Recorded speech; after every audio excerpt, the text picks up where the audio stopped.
Hi, Steve Surfoss here, continuing with our study in the book of Romans. 10 minutes is hardly enough to go through one verse on some of these verses here because the richness of the context. We're basically in Romans 1, chapter 1, verse, we commented 16, I commented 16, and started commenting 17. I'd just like to pick up there and I'll read 16, 17, and 18, and continue with the comments in 17.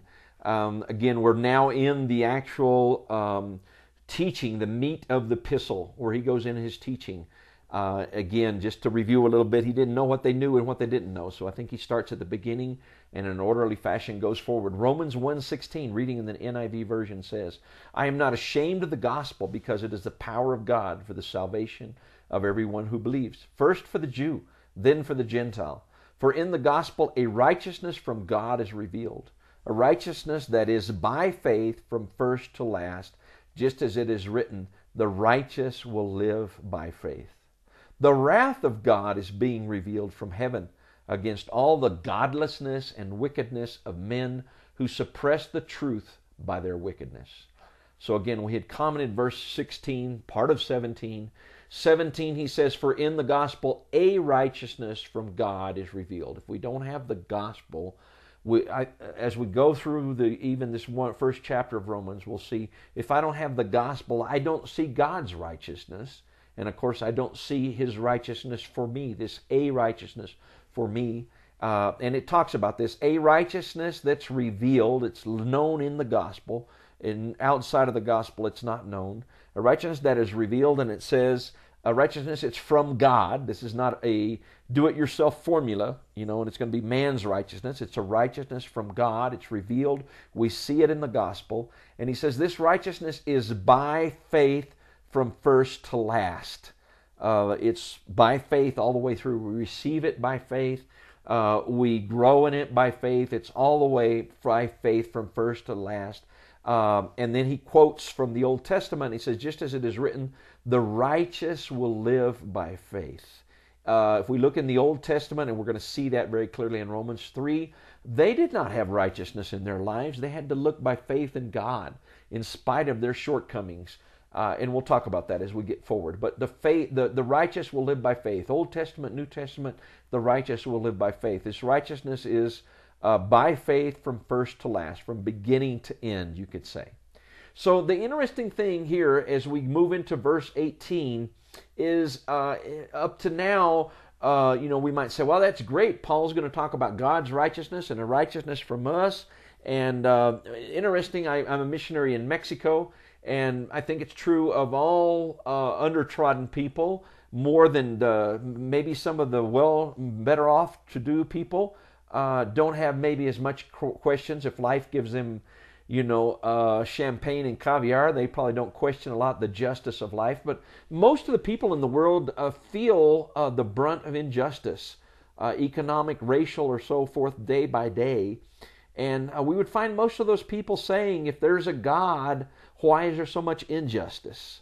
And that's the reflection of the fact that without the gospel, we don't see the righteousness of God revealed. His righteousness, or definitely not a righteousness for us. So in this, it's surprising when Paul has kind of made our mouth water over a while. He's going to reveal the righteousness of God.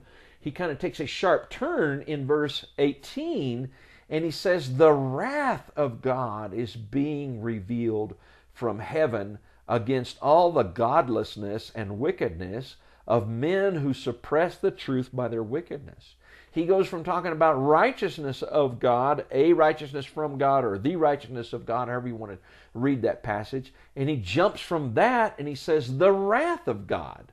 The first thing I'd like to do is contrast where these things are revealed.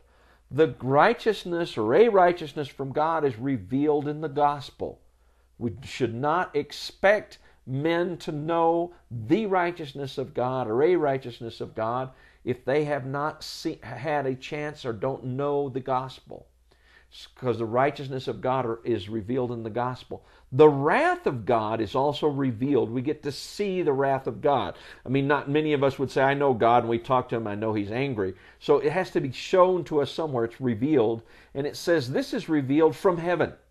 From heaven, the wrath of God is revealed. And we'll see that I would understand that to be that it's revealed in the natural world, in nature itself, and in man's own physical life. We see the wrath of God being revealed. And I think there's a universal truth here that Paul hits upon. If we look at all the pagan cultures, we see in those pagan cultures that they were looking to do some religious activity, a sacrifice, a work, or a building or something that would appease God, that would quiet God's wrath. So I think it's very true that if we look at nature in itself without the gospel, we see an angry God. And that's what Paul is saying here. There's a wrath, the wrath of God is being revealed. It's being known. And his wrath is being known from heaven. And as we go down through the chapter, we'll see how that takes the details of how that happens. But the wrath of God, what's God angry about? Is it because I don't go to church? Comb my hair a certain way? Or why is he angry? And he says, no, his anger, his wrath is being revealed against all the godlessness and wickedness of men. So there's actually two categories here that are put side by side. Having said they're put side by side, first he mentions godlessness. Man does not have God at all. It's a godlessness as it's translated here. We could say he doesn't have a right relationship with God, but we could also say he just doesn't have any relationship with God. He just does not take God into account in his life. And God is angry about that. Not too many people start talking the gospel. We've tried to make a what we'd call seeker-friendly gospel today. Is, God wants you to help you to be physically fit and financially able. No, God in Romans says, I'm angry at you. My wrath is a little more than just anger. It's major anger, major serious wrath. It kind of fills this wrath. It's a very strong thing there. And he reveals it from heaven against godlessness, having nothing to do with God. And we're going to see that very clearly as we proceed. He'll actually give us a very practical application, a definition of what godlessness is. I have nothing to do with God. Wickedness, and some translations would say injustice of men. We understand wickedness or injustice as man towards man. I don't treat my fellow man justly. And most people, again, 90% of the people in the world understand injustice or wickedness because they're on the receiving end of it day by day. But here we're going to see that godlessness is really just not, whereas wickedness or injustice is not treating my fellow man right, godlessness is not treating God right. So God is angry against both of those things. This is his world. This is his universe. We are the people, the human beings that he's created. And he's angry about that. His wrath is about that. And beginning even in the gospel to read that, some of us might say, oh, I understand now why, if there's a God, there's all this thing going on of injustice. He is angry about that. So then I say, well, he's not too happy about it either. I'm not happy about it. He's not happy about it. So his wrath is being revealed from heaven against all the godlessness and wickedness of men, and these men who suppress the truth by their wickedness. And what does this refer to suppressing the truth? I think there's certain truths that require action, that require us to do something about them. If God exists, as Paul is saying in Romans, and this is why we're here studying this, God exists, then there's certain actions or things that flow out from that. There's certain consequences that should go out from that.